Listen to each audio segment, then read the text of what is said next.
Hello everyone, in today's video I'm going to talk about the new Microsoft Edge and Bing and how it compares to ChatGPT and the new enhancements, and how I believe that if you don't have GPT Plus yet, you might want to hold off on purchasing it yet, because the ChatGPT 4 features within Bing for free might actually be enough for your needs. All right, let's get into it. Okay, so for the new Microsoft Edge, Bing is already in. And if you're wondering where it is when you open up a new window, because when you open up a new window, it looks like this, you will have to either scroll up or try and scroll up.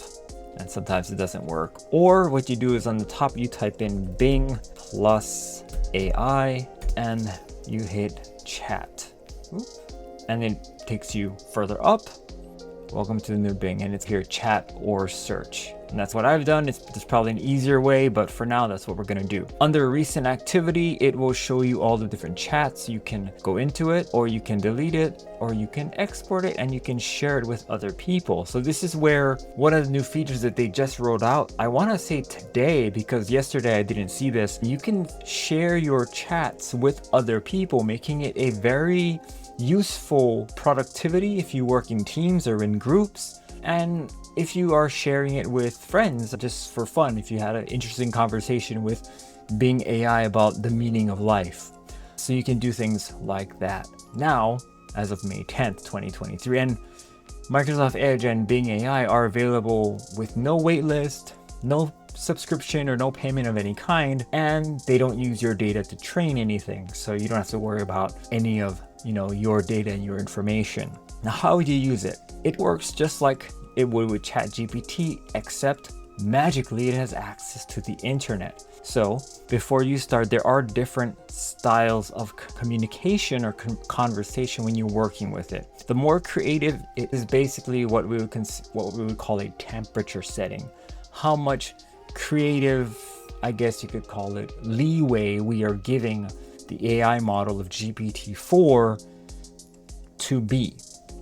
It's going to be more imaginative, and the more precise we are, it's going to try and stick to facts or try and not be as creative. So if you wanted it to write a very creative email versus a very business professional email, you want to be more creative versus more precise, and more balance is in the middle.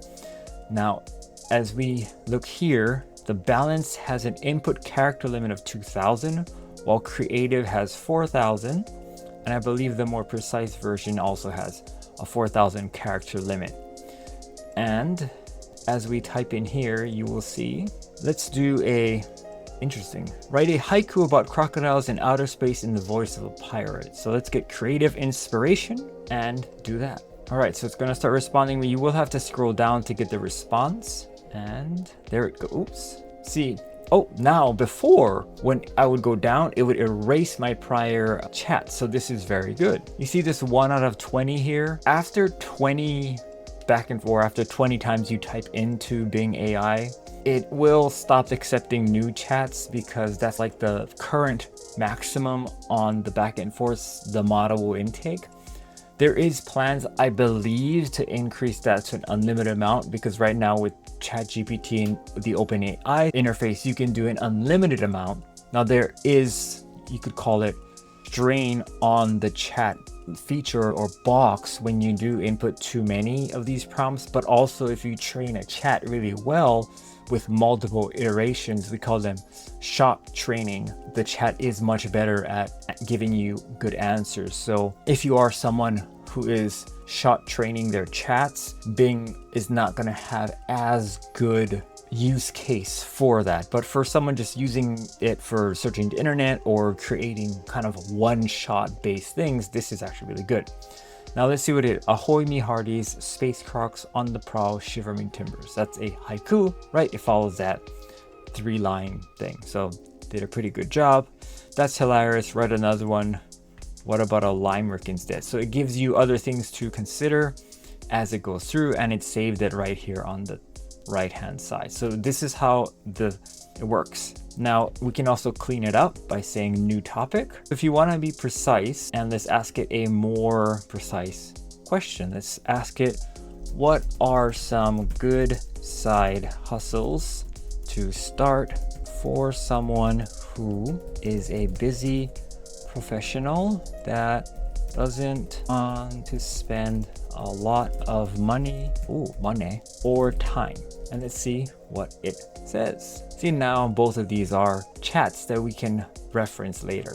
All right, so as it's searching for side hustles for busy professionals, so it changes the prompt to something that it believes would be better suited to search the internet to find answers. And let's see what it does. All right, so there are many side hustles. All right, so it looked at medium.com for this answer, forbes.com. Where else is it going? Oh, it looks like that's all it's doing now. It looks for those 2 sites, that's the references. Oh, and 3 more. So let's see where else it referenced.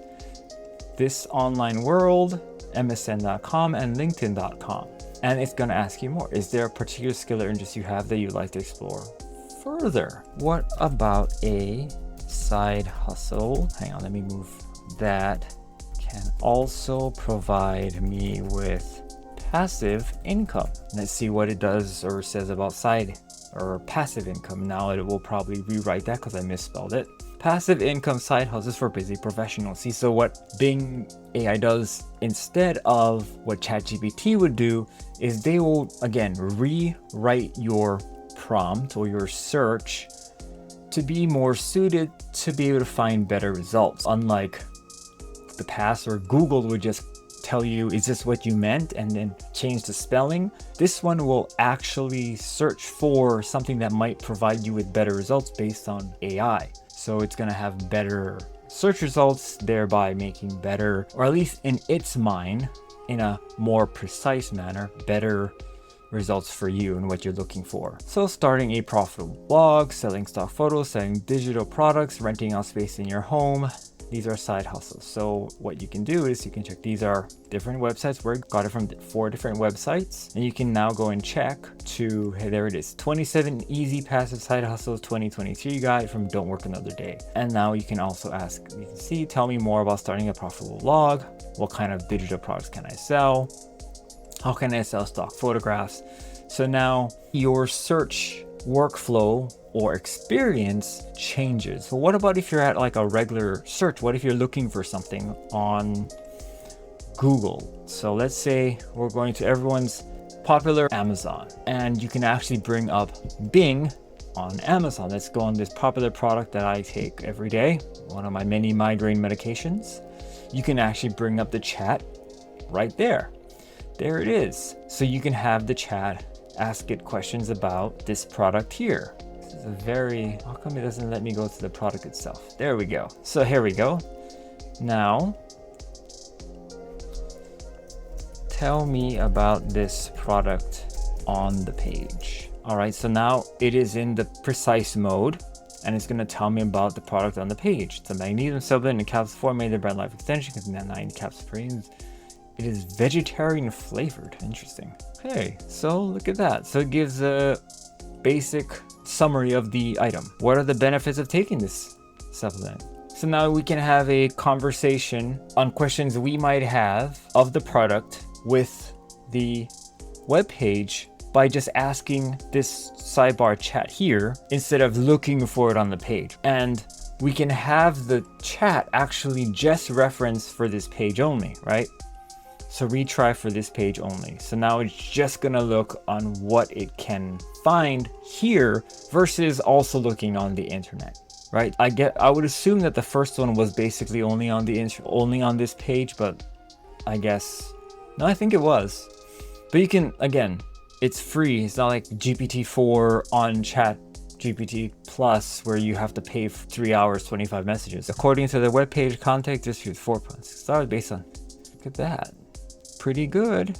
How do I take this supplement? So it's very useful. You see, this is very useful in getting the information that you want, and it can be used on any web page that you might visit. And you can use this, I'm gonna tell it to stop responding here, to compose. If you wanted to make any kind of email, blog post, brainstorm ideas, insights. So this is like I guess you could call it more information about what you are already looking at. All right, page topics, if you want to explore more about it. So This gives you very good use case for what Bing can do for you. And it's much more than what ChatGPT can, because if you were to go to ChatGPT, yes, I have all of these here. My current ChatGPT cannot browse the internet yet. I don't have the ability to, but I have these chats here that are trained for different topics that I can go back to and get more that are trained to do certain things that I can go back to and then just plug in with the pre-trained information here that right now I'm not, I guess you'd call it, confident in Bing's ability to do that, of course, because of its limitation on only having 20 inputs. Again, in the future, they may have, or they should have, the ability to reference old chats to be able to link up and say, hey, we talked about XYZ in the whatever chat. I don't know how they're going to do it. Please reference the training in that chat. I'm not sure if that's how it's going to work. I'm not sure that's the intent or the use case for it, but that is something that they're going to build in. If you like this video, do subscribe to my newsletter for more information about how you can use AI. And if you like the video, hit the like button, subscribe for more ways to make AI and integrate AI into your side hustle, and I'll see you guys in the next video.